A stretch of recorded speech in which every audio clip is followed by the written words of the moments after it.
नमस्कार। प्रस्तुत है प्रेमचंद की लिखी कहानी बेटों वाली विधवा।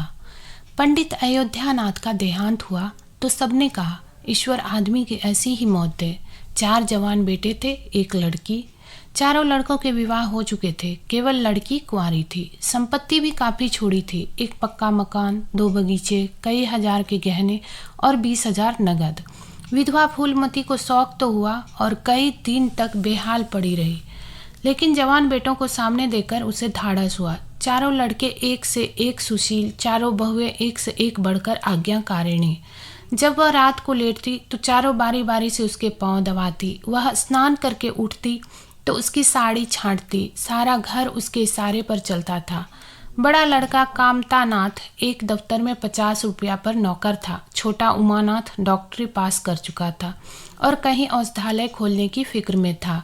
तीसरा दयानाथ बीए में फेल हो गया था और पत्रिकाओं में लेख लिख लिख कर कुछ न कुछ कमा लेता था। चौथा सीतानाथ चारों में सबसे कुशाग्र बुद्धि और होनहार था और अब की साल बीए प्रथम श्रेणी में पास करके एमए की तैयारी में लगा हुआ था। किसी लड़के में वह दुर्व्यसन, वह छैलापन, वह लुटाऊपन ना था तो माता पिता को जलाता और कुल मर्यादा को डुबाता है। फूलमती घर की मालकिन थी। गोकी कुंजियों बड़ी बहू के पास रहती थी।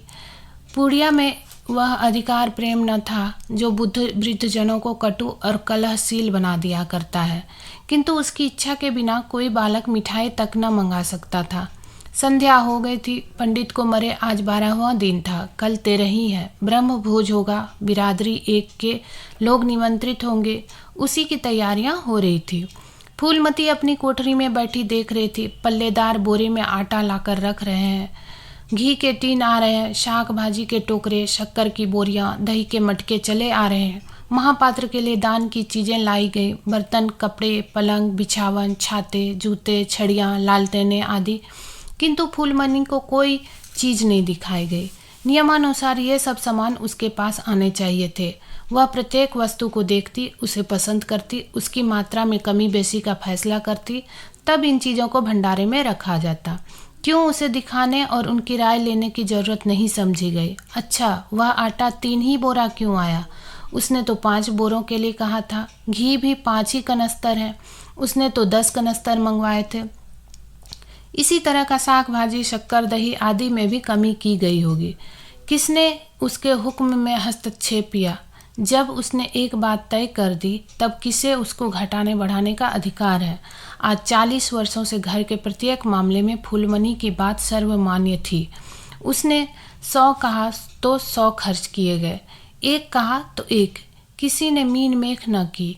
यहाँ तक कि पंडित अयोध्यानाथ भी उसकी इच्छा के विरुद्ध कुछ न करते थे, पर आज उसकी आंखों के सामने प्रत्यक्ष रूप से उसके हुक्म के उपेक्षा की जा रही है। इसे वह क्यों कर स्वीकार कर सकती? कुछ देर तक तो वह जब्त किए बैठी रही, पर अंत में न रहा गया। स्वायत्त शासन उसका स्वभाव हो गया था। वह क्रोध में भरी हुई आई और कामतानाथ से बोली, क्या आटा 3 ही बोरे लाए? मैंने तो 5 बोरों के लिए कहा था और घी भी 5 ही टीन मंगवाया। तुम्हें याद है मैंने 10 कनस्तर कहा था। किफ़ायत को मैं बुरा नहीं समझती, लेकिन जिसने यह कुआं खोदा उसी की आत्मा पानी को तरसे, यह कितनी लज्जा की बात है। कामतानाथ ने क्षमा याचना न की, अपनी भूल भी स्वीकार न की, लज्जित भी नहीं हुआ। 1 मिनट तो विद्रोही भाव से खड़ा रहा, फिर बोला, हम लोगों की सलाह 3 ही बोरों की हुई और 3 बोरे के लिए 5 टीन घी काफ़ी था। इसी हिसाब से और चीज़ें भी कम कर दी गई है। फूलमती उग्र होकर बोली, किसकी राय से आटा कम किया? हम लोगों की राय से। तो मेरी राय कोई चीज़ नहीं है क्यों नहीं, लेकिन अपना हानि लाभ तो हम समझते हैं। फूलमती हक्की बक्की होकर उसका मुंह ताकने लगी। इस वाक्य का आशय उसकी समझ में ना आया। अपना हानि लाभ, अपने घर में हानि लाभ की जिम्मेदार वह आप हैं। दूसरों को, चाहे वे उसके पेट के जन्म पुत्र ही क्यों न हो, उसके कामों में हस्तक्षेप करने का क्या अधिकार? यह लौंडा तो इस ढिठाई से जवाब दे रहा है मानो घर उसी का है। उसी ने मर मर कर गृहस्थी जोड़ी है। मैं तो गैर हूँ, जरा इसकी हेकड़ी तो देखो। उसने तमतमाए हुए मुख से कहा, मेरे हानि लाभ के जिम्मेदार तुम नहीं हो। मुझे अख्तियार है, जो उचित समझूं वह करूं। अभी जाकर 2 बोरे आटा और 5 टीन घी और लाओ, और आगे के लिए खबरदार जो किसी ने मेरी बात काटी। अपने विचार में उसने काफ़ी तबाही कर दी थी। शायद इतनी कठोरता अनावश्यक थी। उसे अपनी उग्रता पर खेद हुआ। लड़के ही तो हैं, समझे होंगे कुछ किफ़ायत करनी चाहिए। मुझसे इसलिए न पूछा होगा कि अम्मा तो खुद हर एक काम में किफ़ायत करती है। अगर इन्हें मालूम होता कि इस काम में मैं किफ़ायत पसंद न करूँगी तो कभी इन्हें मेरी उपेक्षा करने का साहस न होता। यद्यपि कामतानाथ अब भी उसी जगह खड़ा था और उसकी भावभंगी से ऐसा ज्ञात होता था कि इस आज्ञा का पालन करने के लिए वह बहुत उत्सुक नहीं, पर फूलमती निश्चित होकर अपनी कोठरी में चली गई। इतनी तंबीह पर भी किसी को उसकी अवज्ञा करने की सामर्थ्य हो सकती है, इसकी संभावना का ध्यान भी उसे न आया। पर ज्यों-ज्यों समय बीतने लगा उस पर यह हकीकत खुलने लगी कि इस घर में अब उसकी वह हैसियत नहीं रही जो 10-12 दिन पहले थी। संबंधियों के यहाँ से नेवते में शक्कर, मिठाई, दही, अचार आदि आ रहे थे। बड़ी बहू इन वस्तुओं को स्वामिनी भाव से संभाल संभाल कर रख रही थी। कोई भी उससे पूछने नहीं आता। बिरादरी के लोग जो कुछ पूछते हैं कामतानाथ से या बड़ी बहू से। कामतानाथ कहाँ का बड़ा इंतजामकार है, रात दिन भंग पिए पड़ा रहता है, किसी तरह रो रो धोकर दफ्तर चला जाता है। उसमें भी महीने में 15 नागों से कम नहीं होते। वह तो कहो साहब पंडित जी का लिहाज करता है, नहीं अब तक कभी का निकाल देता। और फूहड़ औरत भला इन सब बातों को क्या समझेगी। अपने कपड़े लत्ते तक तो जतन से रख नहीं सकती है, चली है गृहस्थी चलाने। भद होगी और क्या, सब मिलकर कुल की नाक कटवाएंगे। वक्त पर कोई ना कोई चीज़ कम हो जाएगी। इन कामों के लिए बड़ा अनुभव चाहिए। कोई चीज़ तो इतनी बिन जाएगी कि मारी मारी फिरेगी, कोई चीज़ इतनी कम बनेगी कि किसी पत्तल पर पहुँचेगी, किसी पर नहीं। आखिर इन सबों को हो क्या गया है। अच्छा, बहू तिजोरी क्यों खोल रही है। वह मेरी आज्ञा के बिना तिजोरी खोलने वाली कौन होती है। कुंजी उसके पास है अवश्य, लेकिन अब तक मैं रुपये न निकलवाऊं, तिजोरी नहीं खुलती। आज तो इस तरह खोल रही है मानो मैं कुछ हूँ ही नहीं। वह मुझसे न बर्दाश्त होगा। वह झमक कर उठी और बहू के पास जाकर कठोर स्वर में बोली, तिजोरी क्यों खोलती हो बहू, मैंने तो खोलने को नहीं कहा। बड़ी बहू ने निसंकोच भाव से उत्तर दिया, बाजार से सामान आया है तो दाम न दिया जाएगा। कौन चीज़ किस भाव में आई है और कितनी आई है यह मुझे कुछ नहीं मालूम। जब तक हिसाब किताब ना हो जाए रुपये कैसे दिए जाए। हिसाब किताब सब हो गया है, किसने किया। अब मैं क्या जानूं किसने किया, जाकर मर्दों से पूछो। मुझे हुक्म मिला रुपये ला कर दे दो, रुपये लिए जाती हूँ। फूलमती खून का घूंट पीकर रह गई। इस वक्त बिगड़ने का अवसर न था। घर में मेहमान स्त्री पुरुष भरे हुए थे। अगर इस वक्त उसने लड़कों को डांटा तो लोग यही कहेंगे कि इनके घर में पंडित जी के मरते ही फूट पड़ गई। दिल पर पत्थर रखकर फिर अपनी कोठरी में चली गई। जब मेहमान विदा हो जाएंगे तब वह एक एक की खबर लेगी। तब देखेगी कौन उसके सामने आता है और क्या कहता है। इनकी सारी चौकड़ी भुला देगी। किंतु कोठरी के एकांत में भी वह निश्चिंत न बैठी थी। सारी परिस्थिति को गिद्ध दृष्टि से देख रही थी। कहाँ सत्कार का कौन सा नियम भंग होता है, कहाँ मर्यादाओं की उपेक्षा की जाती है। भोज आरंभ हो गया है। सारी बिरादरी एक साथ पंगत में बैठा दी गई। आंगन में मुश्किल से 200 आदमी बैठ सकते हैं। ये 500 आदमी इतनी सी जगह में कैसे बैठ जाएंगे। क्या आदमी के ऊपर आदमी बिठाए जाएंगे। 2 पंगतों में लोग बिठाए जाते तो क्या बुराई हो जाती। यही तो होता है कि 12 बजे की जगह भोज 2 बजे समाप्त होगा, मगर यहाँ तो सबको सोने की जल्दी पड़ी हुई है। किसी तरह यह बला सिर से टले और चैन से सोए। लोग कितने सटकर बैठे हुए हैं कि किसी को हिलने की भी जगह नहीं। पत्तल एक पर एक रखे हुए हैं। पूरियाँ ठंडी हो गई। लोग गरम गरम मांग रहे हैं। मैदे की पूरियाँ ठंडी होकर चिमड़ी हो जाती है, इन्हें कौन खाएगा। रसोइये को कढ़ाव पर से न जाने क्यों उठा दिया गया है। यही सब बातें नाक काटने की है। सा शोर मचा। तरकारियों में नमक नहीं। बड़ी बहू जल्दी जल्दी नमक पीसने लगी। फूलमती क्रोध के मारे होठ चबा रही थी, पर इस अवसर पर मुंह न खोल सकती थी। नमक पिसा और पत्तलों पर डाला गया। इतने में फिर शोर मचा, पानी गर्म है, ठंडा पानी लाओ। ठंडे पानी का कोई प्रबंध न था। बर्फ भी न मंगाई गई। आदमी बाजार दौड़ाया गया, मगर बाजार में इतनी रात गए बर्फ कहाँ। आदमी खाली हाथ लौट आया। मेहमानों को वही नल का गर्म पानी पीना पड़ा। फूलमती का बस चलता तो लड़कों का मुंह नोच लेती। ऐसी छिछालेदार उसके घर में कभी न हुई थी। उस पर सब मालिक बनने के लिए मरते हैं। बर्फ जैसी जरूरी चीज मंगवाने की भी किसी को सुधि न थी। सुधि कहाँ से रहे जब किसी को गप लड़ाने से फुर्सत मिले। मेहमान अपने दिल में क्या कहेंगे कि चले गए हैं बिरादरी को भोज देने और घर में बर्फ तक नहीं। अच्छा, फिर यह हलचल क्यों मच गई? अरे लोग पंगत से उठे जा रहे हैं, क्या मामला है? फूलमती उदासीन न रह सकी। कोठरी से निकलकर बरामदे में आई और कामता नाथ से पूछा, क्या बात हो गई लल्ला? लोग उठे क्यों जा रहे हैं? कामता ने कोई जवाब न दिया, वहां से खिसक गया। फूलमती झुंझला कर रह गई। सहसा कहारीन मिल गई। फूलमती ने उससे भी यह प्रश्न किया। मालूम हुआ किसी ने शोरबे में मरी हुई चूहिया निकाल आई। फूलमती चित्रलिखित सी वहीं खड़ी रह गई। भीतर ऐसा उबाल उठा कि दीवार से सिर टकरा ले। अब आगे भोज का प्रबंध करने चले थे। इस फूहड़पन की कोई हद है? कितने आदमियों का धर्म सत्यानाश हो गया। फिर पंगत क्यों न उठ जाए? आंखों से देखकर अपना धर्म कौन गंवाएगा? हाँ, सारा किया धरा मिट्टी में मिल गया। सैकड़ों रुपये पर पानी फिर गया। बदनामी हुई वह अलग। मेहमान उठ चुके थे। पत्तलों पर खाना ज्यों का त्यों पड़ा हुआ था। चारों लड़के आंगन में लज्जित खड़े थे। एक दूसरे को इल्जाम दे रहा था। बड़ी बहू अपनी देवरानियों पर बिगड़ रही थी। देवरानियां सारा दोष कुमुद के सिर डालती थी। कुमुद खड़ी रो रही थी। उसी वक्त फूलमती झल्लाई हुई आकर बोली, मुंह में कालिक लगी कि नहीं, या अभी कुछ कसर बाकी है? डूब मरो सब के सब जाकर चुल्लू भर पानी में। शहर में कहीं मुंह दिखाने के लायक भी नहीं रहे। किसी लड़के ने जवाब न दिया। फूलमती और भी प्रचंड होकर बोली, तुम लोगों को क्या, किसी को शर्म हया तो है नहीं? आत्मा तो उनकी रो रही है जिन्होंने अपनी जिंदगी भर की मर्जाद बनाने में खराब कर दी। उनकी पवित्र आत्मा को तुमने यूं कलंकित किया। शहर में थोड़ी थोड़ी हो रही है।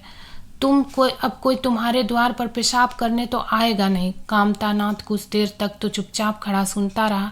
आखिर झुंझला कर बोला, अच्छा अब आप चुप रहो अम्मा। भूल हुई, हम सब मानते हैं, बड़ी भयंकर भूल हुई, लेकिन अब क्या? उसके लिए घर के प्राणियों को हलाल कर डालोगी? सभी के भूले होते हैं। आदमी पछता कर रह जाता है, किसी की जान तो नहीं मारी जाती। बड़ी बहू ने अपनी सफाई दी। हम क्या जानते थे कि बीवी से इतना सा काम भी ना होगा। इन्हें चाहिए था कि देखकर तरकारी कढ़ाव में डालती। टोकरी उठाकर कढ़ाव में डाल दी। हमारा क्या दोष? कामता नाथ ने पत्नी को डांटा। इसमें न कुमुद का कसूर है, न तुम्हारा न मेरा। संयोग की बात है। बदनामी भाग में लिखी थी, वह हुई। इतने बड़े भोज में एक एक मुट्ठी तरकारी कढ़ाव में नहीं डाली जाती। टोकरे के टोकरे उड़े लिए जाते हैं। कभी कभी ऐसी दुर्घटना होती है, पर इसमें कैसी जगहसाई और कैसी नक कटाई। तुम खामखा जले पर नमक छिड़कती हो। फूलमती ने दांत पीसकर कहा, शर्माते तो नहीं, उल्टे और बेहया के बातें करते हो।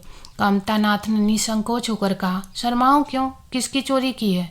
चीनी में चीटे और आटे में घूनी, यह नहीं तो देखे जाते? पहले हमारी निगाह ना पड़ी, बस यही बात बिगड़ गई। नहीं चुपके से चूहिया निकाल कर फेंक देते, किसी को खबर भी ना होती। फूलमती ने चकित होकर कहा, क्या कहता है? मरी चूहिया खिलाकर सबका धर्म बिगाड़ देता? कामता हंसकर बोला, क्या पुराने जमाने की बातें करती हो अम्मा? इन बातों से धर्म नहीं जाता। यह धर्मात्मा लोग जो पत्तल पर से उठ गए हैं ना, इनमें से कौन है जो भेड़ बकरी का मांस न खाता हो? तालाब के कछुए और घोंगे तक तो किसी से बचते नहीं। जरा सी चूहिया में क्या रखा था? फूलमती को ऐसा प्रतीत हुआ कि अब प्रलय आने में बहुत देर नहीं है। जब पढ़े लिखे आदमियों के मन में ऐसे अधार्मिक भाव आने लगे तो फिर धर्म की भगवान ही रक्षा करे। अपना सा मुँह लेकर चली गई। 2 महीने गुजर गए हैं। रात का समय है। चारों भाई दिन के काम से छुट्टी पाकर कमरे में बैठे गपशप कर रहे हैं। बड़ी बहू भी षड्यंत्र में शरीक है। कुमुद के विवाह का प्रश्न छिड़ा हुआ है। कामता नाथ ने मसनद पर टेक लगाते हुए कहा, दादा की बात दादा के साथ गई। पंडित विद्वान भी है और कुलीन भी होंगे, लेकिन जो आदमी अपनी विद्या और कुलीनता को रुपयों पर बेचे वह नीच है। ऐसे नीच आदमी के लड़के से हम कुमुद का विवाह सेहत में भी न करो। 5,000 तो दूर की बात है, उसे बताओ धता और किसी दूसरे वर की तलाश करो। हमारे पास कुल 20,000 ही है। एक एक के हिस्से में 5-5 हजार आते हैं। 5,000 दहेज में दे दे और 5,000 नेग न्योछावर बाजे गाजे में उड़ा दे तो हमारी बधिया ही बैठ जाएगी। उमानाथ बोले, मुझे अपना औषधालय खोलने के लिए कम से कम 5,000 की जरूरत है। मैं अपने हिस्से में से 1 पाई भी नहीं दे सकता। फिर खुलते ही आमदनी तो होगी नहीं। कम से कम साल भर घर से खाना पड़ेगा। दयानाथ एक समाचार पत्र देख रहे थे। आंखों से ऐनक उतारते हुए बोले, मेरा विचार भी एक पत्र निकालने का है। प्रेस और पत्र में कम से कम 10,000 का कैपिटल चाहिए। 5,000 मेरे रहेंगे तो कोई ना कोई साझेदार भी मिल जाएगा। पत्रों में लेख लिख कर मेरा निर्वाह नहीं हो सकता। कामतानाथ ने सिर हिलाते हुए कहा, अजी राम भजो, सेंट में कोई लेख लिखता नहीं, रुपये कौन देता है? दयानाथ ने प्रतिवाद किया, नहीं, यह बात तो नहीं है, मैं तो कहीं भी बिना पेशगी पुरस्कार लिए नहीं लिखता। कामता ने जैसे अपने शब्द वापस लिए, तुम्हारी बात मैं नहीं करता भाई, तुम तो थोड़ा बहुत मार लेते हो, लेकिन सबको तो नहीं मिलता। बड़ी बहू ने श्रद्धा भाव से कहा, कन्या भागवान हो तो दरिद्र घर में भी सुखी रह सकती है, अभागी हो तो राजा के घर में भी रोएगी। यह सब नसीबों का खेल है। कामतानाथ ने स्त्री की ओर प्रशंसा भाव से देखा। फिर इसी साल हमें सीता का विवाह भी तो करना है। सीतानाथ सबसे छोटा था, सिर झुकाए भाइयों की स्वार्थ भरी बातें सुन सुनकर कुछ कहने के लिए उतावला हो रहा था। अपना नाम सुनते ही बोला, मेरा विवाह की आप लोग चिंता न करें, मैं जब तक किसी धंधे में न लग जाऊंगा विवाह का नाम भी न लूँगा। और सच पूछिए तो मैं विवाह करना ही नहीं चाहता। देश को इस समय बालकों की ज़रूरत नहीं, काम करने वालों की ज़रूरत है। मेरे हिस्से के रुपये आप कुमुद के विवाह में खर्च कर दें। सारी बातें तय हो जाने के बाद यह उचित नहीं है कि पंडित मुरारी लाल से संबंध तोड़ लिया जाए। उमा ने तीव्र स्वर में कहा।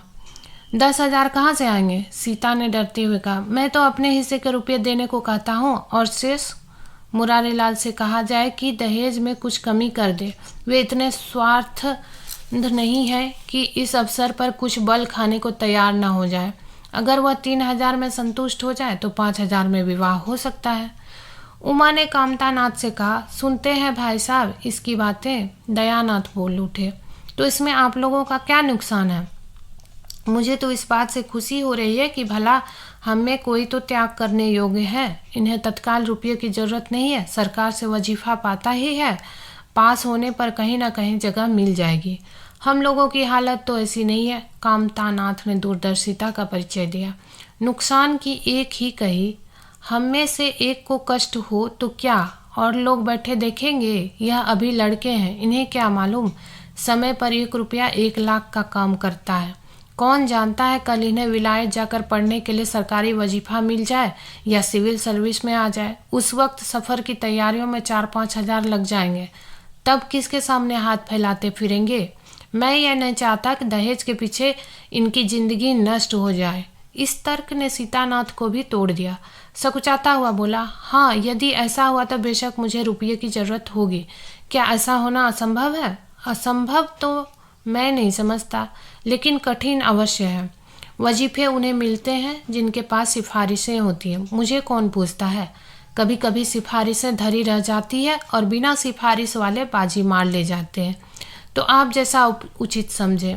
मुझे यहाँ तक मंजूर है कि चाहे मैं विलायत ना जाऊँ पर कुमुद अच्छे घर जाए। कामतानाथ ने निष्ठा भाव से कहा, अच्छा घर दहेज देने से ही नहीं मिलता भैया। जैसा तुम्हारी भाभी ने कहा, यह नसीबों का खेल है। मैं तो चाहता हूँ कि मुरारी लाल को जवाब दे दिया जाए और कोई ऐसा घर खोजा जाए जो थोड़े में राजी हो जाए। इस विवाह में मैं 1,000 से ज़्यादा नहीं खर्च कर सकता। पंडित दीनदयाल कैसे हैं? उमा ने प्रसन्न होकर कहा, बहुत अच्छे, MA BA न सही, यजमानों से अच्छी आमदनी है। दयानाथ ने आपत्ति की, अम्मा से भी पूछ तो लेना चाहिए। कामतानाथ को इसकी कोई ज़रूरत न मालूम हुई। बोले, उनकी तो जैसे बुद्धि भ्रष्ट हो गई, वही पुराने युग की बातें मुरारी लाल के नाम पर उधार खाए बैठी है। यह नहीं समझती कि वह जमाना नहीं रहा। उनको तो बस कुमुद मुरारी पंडित के घर जाए, चाहे हम लोग तबाह हो जाएं। उमा ने एक शंका उपस्थित की, अम्मा अपने सब गहने कुमुद को दे देगी, देख लीजिएगा। कामतानाथ का स्वार्थ नीति से विद्रोह न कर सका। बोले, गहनों पर उसका पूरा अधिकार है, यह उनका स्त्री धन है, जिसे चाहे दे सकती है। उमा ने कहा, स्त्री धन है तो क्या वह उसे लुटा देगी? आखिर वह भी तो दादाजी की ही कमाई है। किसी की कमाई हो, स्त्री धन पर उनका पूरा अधिकार है। यह कानूनी गोरख धंधे हैं। 20,000 में तो 4 हिस्सेदार हो और 10,000 के गहने अम्मा के पास रह जाए। देख लेना, इन्हीं के बल पर वह कुमुद का विवाह मुरारी पंडित के घर करेंगी। उमानाथ इतनी बड़ी रकम को इतनी आसानी से नहीं छोड़ सकता। वह कपट नीति में कुशल है। कोई कौशल रचकर माता के सारे गहने ले लेगा। उस वक्त तक कुमुद के विवाह की चर्चा करके फूलमती को भड़काना उचित नहीं। कामता नाथ ने सिर हिलाकर कहा, भाई मैं इन चालों को पसंद नहीं करता। उमानाथ ने खिसिया कर कहा, गहने 10,000 से कम के ना होंगे। कामता अविचलित स्वर से बोले, कितने ही के हो, मैं अनिति के हाथ नहीं डालना चाहता। तो आप अलग बैठिए। हाँ, मैं बीच में भांजी न मारिएगा। मैं अलग रहूँगा और तुम सीता अलग रहूँगा। लेकिन जब दयानाथ से यही प्रश्न किया गया तो वह उमानाथ से सहयोग करने को तैयार हो गया। 10,000 में 2,500 तो उसके होंगे ही। इतनी बड़ी रकम के लिए यदि कुछ कौशल भी करना पड़े तो क्षम्य है। फूलमती रात को भोजन करके लेटी थी कि उमा और दया उसके पास जाकर बैठ गए। दोनों ऐसा मुंह बनाए हुए थे मानो कोई भारी विपत्ति आ पड़ी है। फूलमणि ने सशंक होकर पूछा, तुम दोनों घबराए हुए मालूम होते हो। उमा ने सिर खुजलाते हुए कहा, समाचार पत्रों में लेख लिखना बड़े जोखिम का काम है अम्मा। कितना ही बचकर लिखो लेकिन कहीं न कहीं पकड़ हो ही जाती है। दयानाथ ने एक लेख लिखा था, उस पर 5,000 की जमानत मांगी गई है। अगर कल तक जमा न कर दी गई तो गिरफ्तार हो जाएंगे और 10 साल की सजा ठुक जाएगी। फूलमती ने सिर पीट कर कहा, ऐसी बातें क्यों लिखते हो बेटा? जानते नहीं हो आजकल हमारे अधीन आए हुए हैं, जमानत किसी तरह टल नहीं सकती। दयानाथ ने अपराधी भाव से उत्तर दिया, मैंने तो अम्मा ऐसी कोई बात न लिखी थी, लेकिन किस्मत को क्या करूं, हाकिम जिला इतना कड़ा है कि जरा भी रियायत नहीं करता। मैंने जितनी दौड़ धूप हो सकती थी वह सब कर ली। तो तुमने कामता से रुपये का प्रबंध करने को नहीं कहा? उमा ने मुंह बनाया, उनका स्वभाव तो तुम जानती हो अम्मा, उन्हें रुपये प्राणों से प्यारे हैं। इन्हें चाहे काला पानी ही हो जाए वह एक पाई न देंगे। दयानाथ ने समर्थन किया, मैंने तो उनसे इसका जिक्र ही नहीं किया। फूलमती ने चारपाई से उठते हुए कहा, चलो मैं कहती हूँ, देगा कैसे नहीं? रुपये इसी दिन के लिए होते हैं कि गाड़ कर रखने के लिए? उमानाथ ने माता को रोक कर कहा, नहीं अम्मा, उनसे कुछ न कहो, रुपये तो न देंगे, उल्टे और हाय हाय मचाएंगे। उनको अपनी नौकरी की खैरियत मनानी है, इन्हें घर में रहने भी न देंगे। अफसरों में जाकर खबर दे देंगे तो आश्चर्य नहीं। फूलमती ने लाचार होकर कहा, तो फिर जमानत क्या प्रबंध करोगे? मेरे पास तो कुछ नहीं है। हाँ, मेरे गहने हैं, इन्हें ले जाओ, कहीं गिरो रख कर जमानत दे दो, और आज से कान पकड़ो कि किसी पत्र में एक शब्द भी न लिखोगे। दयानाथ कानों पर हाथ रखकर बोला, यह तो नहीं हो सकता अम्मा कि तुम्हारे जेवर लेकर मैं अपनी जान बचाऊं। 10-5 साल की कैद ही होगी, झेल लूंगा। यहीं बैठा बैठा क्या कर रहा हूँ। फूलमती छाती पीटते हुए बोली, कैसी बातें मुंह से निकालते हो बेटा? मेरे जीते जी तुम्हें कौन गिरफ्तार कर सकता है? उसका मुंह झुलसा दूंगी। गहने इसी दिन के लिए है और या किसी दिन के लिए? जब तुम ही ना रहोगे तो गहने लेकर क्या आग में झुकूंगी? उसने पिटारी लाकर उसके सामने रख दी। दया ने उमा की ओर जैसे फरियाद की आंखों से देखा और बोला, आपकी क्या राय है भाई साहब? इसी मारे मैं कहता था, अम्मा को बताने की जरूरत नहीं, जेल ही तो हो जाती या और कुछ। उमा ने जैसे सिफारिश करते हुए कहा, यह कैसे हो सकता था कि इतनी बड़ी वारदात हो जाती और अम्मा को ना खबर होती? मुझसे यह नहीं हो सकता था कि सुनकर पेट में डाल लेता, मगर अब करना क्या चाहिए यह मैं खुद निर्णय कर नहीं सकता। न तो यही अच्छा लगता है कि तुम जेल जाओ और ना यही अच्छा लगता कि अम्मा के गहने गिरो रखे जाए। फूलमती ने व्यथित कंठ से पूछा, क्या तुम समझते हो मुझे गहने तुमसे ज़्यादा प्यारे हैं? मैं तो प्राण तक तुम्हारे ऊपर न्योछावर कर दूं, गहनों के बिसात ही क्या है। दया ने दृढ़ता से कहा, अम्मा तुम्हारे गहने तो ना लूँगा, चाहे मुझ पर कुछ ही क्यों ना आ पड़े। जब तक आज तक तुम्हारी कुछ सेवा न कर सका तो किस मुँह से तुम्हारे गहने उठा ले जाओ। मुझ जैसे कपूत को तो तुम्हारी कोख से जन्म ही न लेना चाहिए था, सदा तुम्हें कष्ट ही देता रहा। फूलमती ने भी उतनी ही दृढ़ता से कहा, अगर यूं न लोगे तो मैं खुद जाकर इन्हें गिरफ्तार रख दूंगी और खुद हाकिम जिला के पास जाकर जमानत जमा कराऊंगी। अगर इच्छा हो तो यह परीक्षा भी ले लो। आंखें बंद हो जाने के बाद क्या होगा भगवान जाने, लेकिन जब तक जीती हूँ तुम्हारी और कोई तिरछी आंखों से देख नहीं सकता। उमानाथ ने मानो माता पर एहसान रखकर कहा, अब तो तुम्हारे लिए कोई रास्ता नहीं रहा दयानाथ, क्या हरज है, ले लो, मगर याद रखो ज्यों ही हाथ में रुपये आ जाए गहने छुड़ाने पड़ेंगे। सच कहते हैं मातृत्व दीर्घ तपस्या है, माता के सिवा इतना स्नेह और कौन कर सकता है। हम बड़े अभागे हैं कि माता के प्रति जितनी श्रद्धा रखनी चाहिए उसका शतांश भी नहीं रखते। दोनों ने जैसे बड़े धर्म संकट में पड़कर गहनों की पिटारी संभाली और चलते बने। माता वात्सल्य भरी आंखों से उनकी ओर देख रही थी और उसकी संपूर्ण आत्मा का आशीर्वाद जैसे उन्हें अपनी गोद में समेट लेने के लिए व्याकुल हो रहा था। आज कई महीनों के बाद उसके मन भग्न मातृ हृदय को अपना सर्वस्व अर्पण करने जैसे आनंद की विभूति मिली। उसकी स्वामिनी कल्पना इसी त्याग के लिए, इसी आत्मसमर्पण के लिए जैसे कोई मार्ग ढूंढती रहती थी। अधिकार या लोभ या ममता की वहाँ गंध तक न थी। त्याग ही उसका आनंद और त्याग ही उसका अधिकार है। आज अपना खोया हुआ अधिकार पाकर अपनी सिरजी हुई प्रतिमा पर अपने प्राणों की भेंट करके वह निहाल हो गई। 3 महीने और गुजर गए। माँ के गहनों पर हाथ साफ करके चारों भाई उसकी दिलजोई करने लगे थे। अपनी स्त्रियों को भी समझाते थे कि उसका दिल ना दुखाए। अगर थोड़े से शिष्टाचार से उसकी आत्मा को शांति मिलती है तो इसमें क्या हानि है। चारों करते अपने मन की, पर माता से सलाह ले लेते या ऐसा जाल फैलाते कि वह सरला उनकी बातों में आ जाती और हर एक काम में सहमत हो जाती। बाग को बेचना उसे बहुत बुरा लगता था, लेकिन चारों ने ऐसी माया रची कि वह उसे बेचने पर राजी हो गई। किंतु कुमुद के विवाह के विषय में मतैक्य न हो सका। माँ पंडित मुरारी लाल पर जमी हुई थी, लड़के दीनदयाल पर अड़े हुए थे। एक दिन आपस में कलह हो गई। फूलमती ने कहा, माँ बाप की कमाई में बेटी का हिस्सा भी है। तुम्हें 16,000 का एक बाग मिला, 25,000 का एक मकान, 20,000 नगद में, क्या 5,000 भी कुमुद का हिस्सा नहीं है? कामता ने नम्रता से कहा, अम्मा, कुमुद आपकी लाड़की है तो हमारी बहन है। आप 2-4 साल में प्रस्थान कर जाएंगी, पर हमारा और उसका बहुत दिनों तक संबंध रहेगा। तब हम यथाशक्ति कोई ऐसी बात न करेंगे जिससे उसका अमंगल हो। लेकिन हिस्से की बात कहती हो तो कुमुद का हिस्सा कुछ नहीं। दादा जीवित थे तब और बात थी। वह उसके विवाह में जितना चाहते खर्च करते, कोई उसका हाथ ना पकड़ सकता था। लेकिन अब तो हमें एक एक पैसे की किफ़ायत करनी पड़ेगी। जो काम 1000 में हो जाए उसके लिए 5,000 खर्च करना कहाँ की बुद्धिमानी है। उमानाथ ने सुधारा, 5,000 क्यों, 10,000 कहिए। कामता ने भवें सिकोड़ कर कहा, नहीं, मैं 5,000 ही कहूँगा। एक विवाह में 5,000 करने की हमारी हैसियत नहीं है। फूलमती ने जीत पकड़ कर कहा, विवाह तो मुरारी लाल के पुत्र से ही होगा। 5,000 खर्च हो चाहे 10,000, मेरे पति की कमाई है। मैंने मर मर कर जोड़ा है, अपनी इच्छा से खर्च करूँगी। तुम्ही ने मेरी कोख से नहीं जन्म लिया है, कुमुद भी उसी कोख से आई है। मेरी आंखों में तुम सब बराबर हो। मैं किसी से कुछ मांगती नहीं।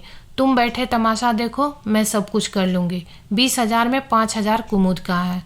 कामतानाथ को अब कड़वे सत्य की शरण लेने के सिवा और मार्ग न रहा। बोला, अम्मा, तुम बरबस बात बढ़ाती हो। जिन रुपयों को तुम अपना समझती हो वह तुम्हारे नहीं है। तुम हमारी अनुमति के बिना उनमें से कुछ नहीं खर्च कर सकती। फूलमती को जैसे सर्प ने डस लिया। क्या कहा? फिर तो कहना। मैं अपने ही संचय रुपये अपनी इच्छा से नहीं खर्च कर सकती। वह रुपये तुम्हारे नहीं रहे, हमारे हो गए।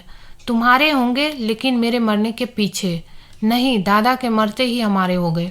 उमानाथ ने बेहयाई से कहा, अम्मा, कानून कायदा तो जानती नहीं, नाहक उछलती है।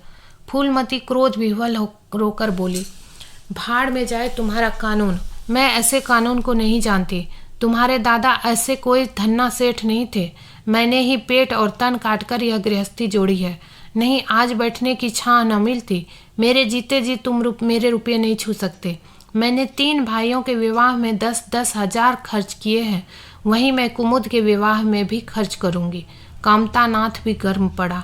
आपको कुछ भी खर्च करने का अधिकार नहीं है। उमानाथ ने बड़े भाई को डांटा, आप खामखा अम्मा के मुंह लगते हैं। भाई साहब, मुरारी लाल को पत्र लिख दीजिए कि तुम्हारे यहाँ कुमुद का विवाह ना होगा। बस छुट्टी हुई।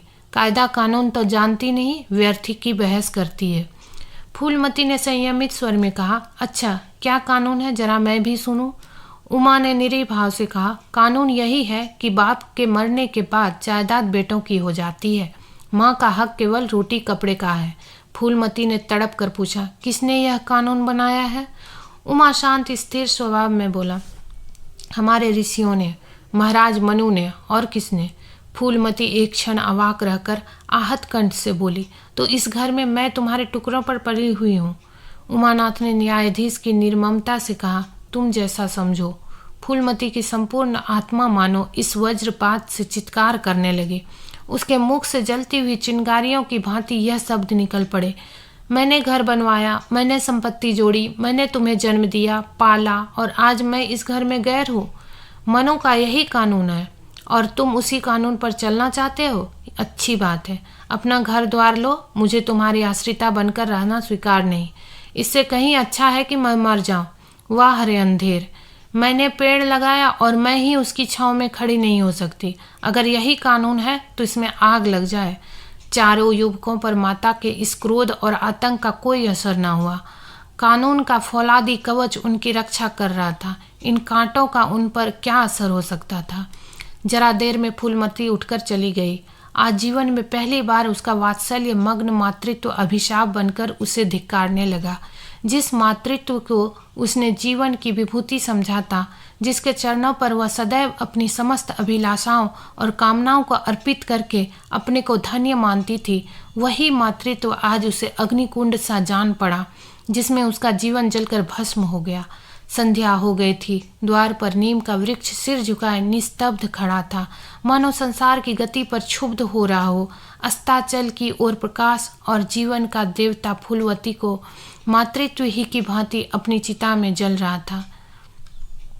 फूलमती अपने कमरे में जाकर लेटी तो उसे मालूम हुआ उसकी कमर टूट गई है। पति के मरते ही अपने पेट के लड़के उसके शत्रु हो जाएंगे, उसको स्वप्न में भी अनुमान न था।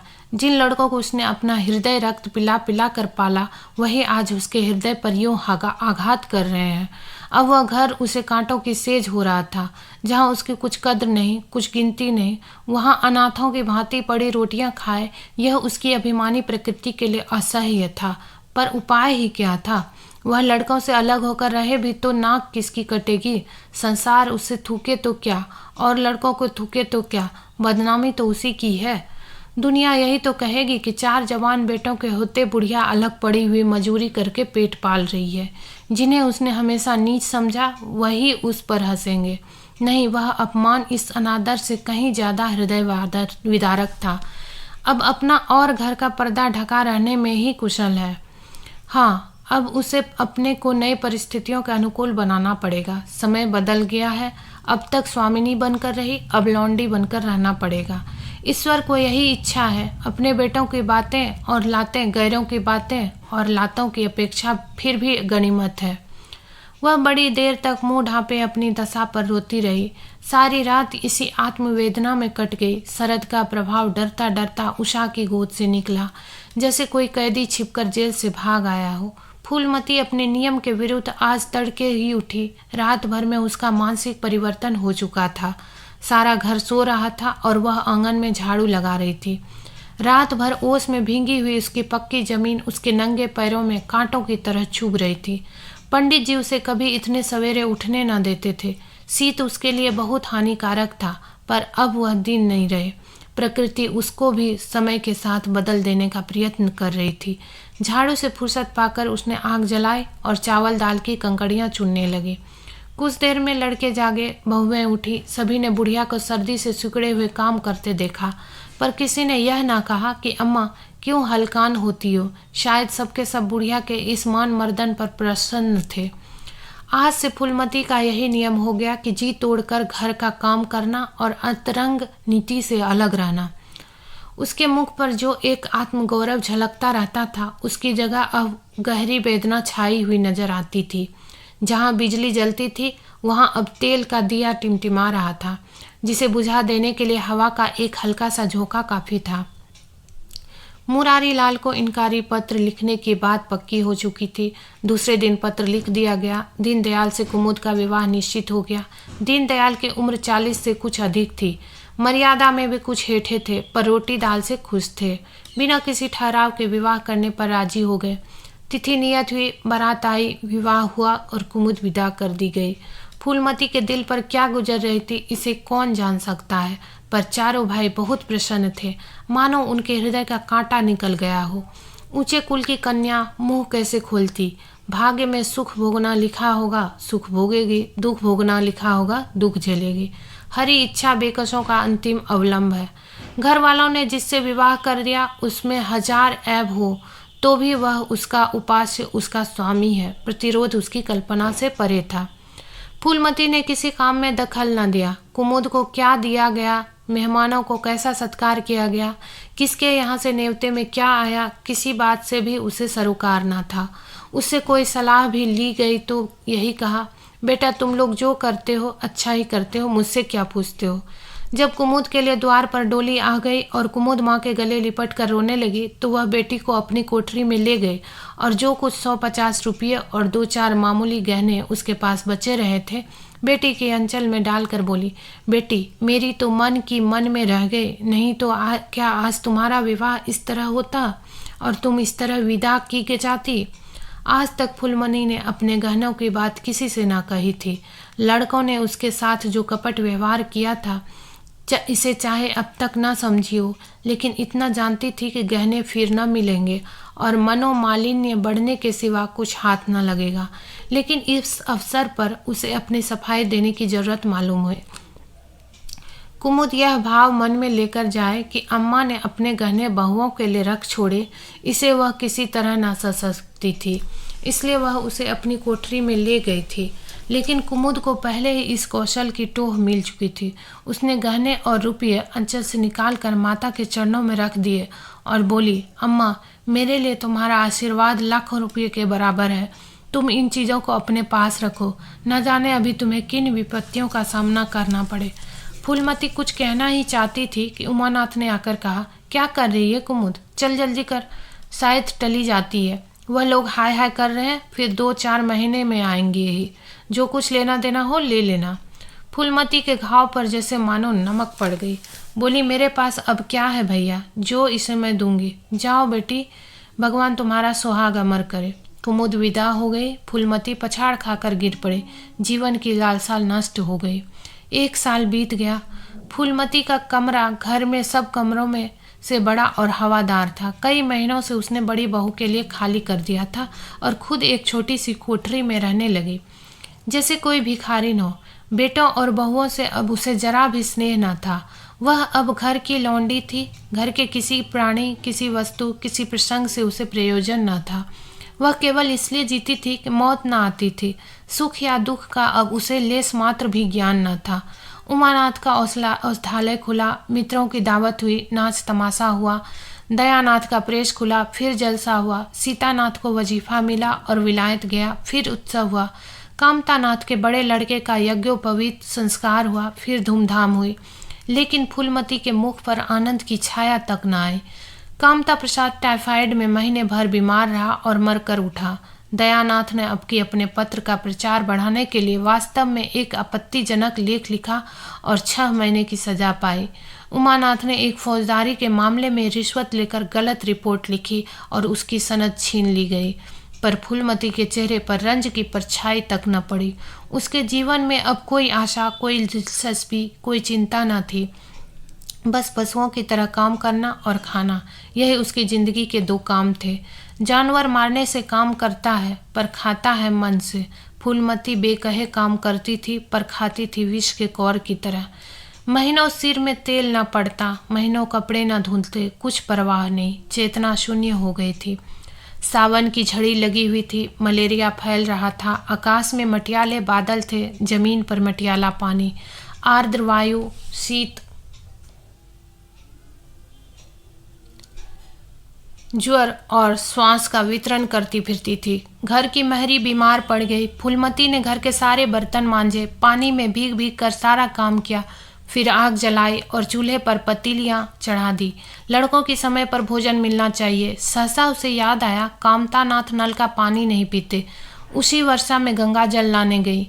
कामतानाथ ने पलंग पर लेटे लेटे कहा, रहने दो अम्मा, मैं पानी भर लाऊंगा, आज महरी खूब बैठ रही।